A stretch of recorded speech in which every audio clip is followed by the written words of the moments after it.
شكرا يا ربي شكرا، هديت قلبي شكرا، نورت دربي شكرا، شكرا يا رب يا منزل القرآن.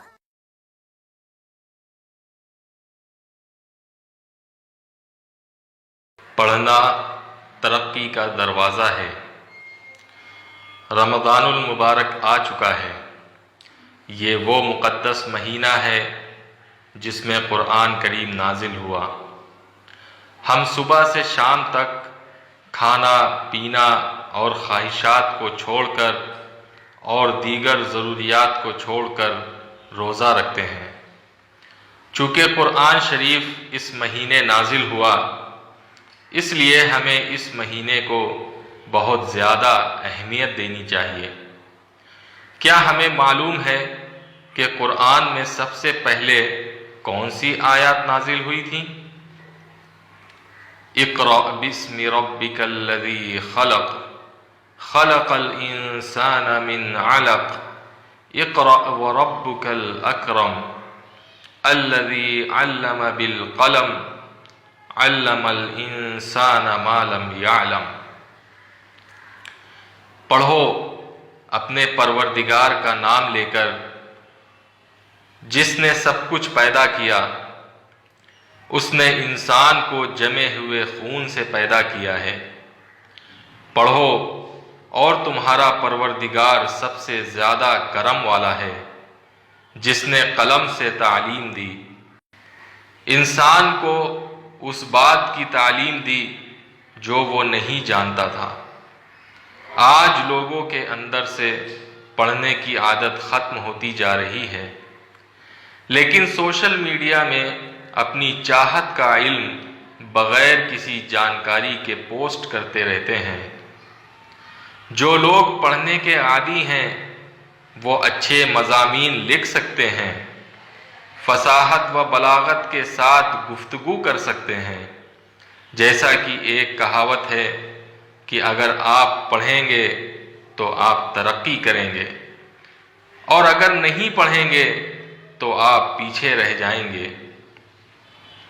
رمضان المبارک میں پڑھنے کے لیے خالی اوقات زیادہ سے زیادہ تلاش کریں۔ ہم عرصہ دراز سے قرآن پاک پڑھ رہے ہیں، لیکن ہم کبھی یہ سمجھنے کی کوشش نہیں کرتے کہ قرآن ہم سے کیا کہہ رہا ہے۔ زندگی کی حقیقت اور اس سے لطف اندوزی کے لیے قرآن کے بنیادی اصولوں کو سمجھنے کی ضرورت ہے۔ آج تو ہمارے موبائل فون میں بھی قرآن کو سمجھنے کے انتظامات موجود ہیں۔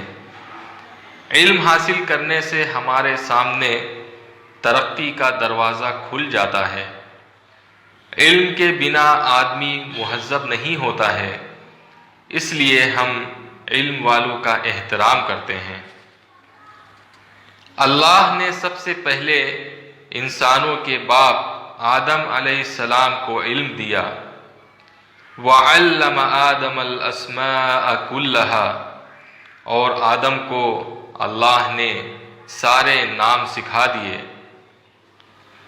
اللہ نے انسان کی تخلیق کے وقت ہی یہ سمجھا دیا کہ صحیح علم تہذیب اور ثقافت کی بنیاد ہے، اور جس کے پاس صحیح علم نہ ہو وہ غیر مہذب اور ناشکرا ہوتا ہے۔ پڑھنا علم حاصل کرنے کے لیے سب سے پہلا زینہ ہے۔ بھائیو، اس رمضان سے ہمیں اپنے اندر پڑھنے کی عادت ڈالنی ہے۔ رمضان قرآن کو سمجھنے کا بہترین موقع ہے۔ اس موقع سے فائدہ اٹھائیں۔ قرآن کی تلاوت کر کے اور اس کو سمجھ کر اس کے پیغامات کو زندگی میں اپنا کر زندگی کو تبدیل کریں۔ اس رمضان میں ہم اپنے اخلاق کو درست کرنے کی کوشش کریں۔ پڑھنے سے ہی شخصیت کی نشو و نما کا دروازہ کھلتا ہے۔ قرآن فرماتا ہے الرحمن علم القرآن خلق الانسان علمہ البیان، رحمان ہی ہے جس نے قرآن کی تعلیم دی، اس نے انسان کو پیدا کیا، اسی نے اس کو بولنا سکھایا۔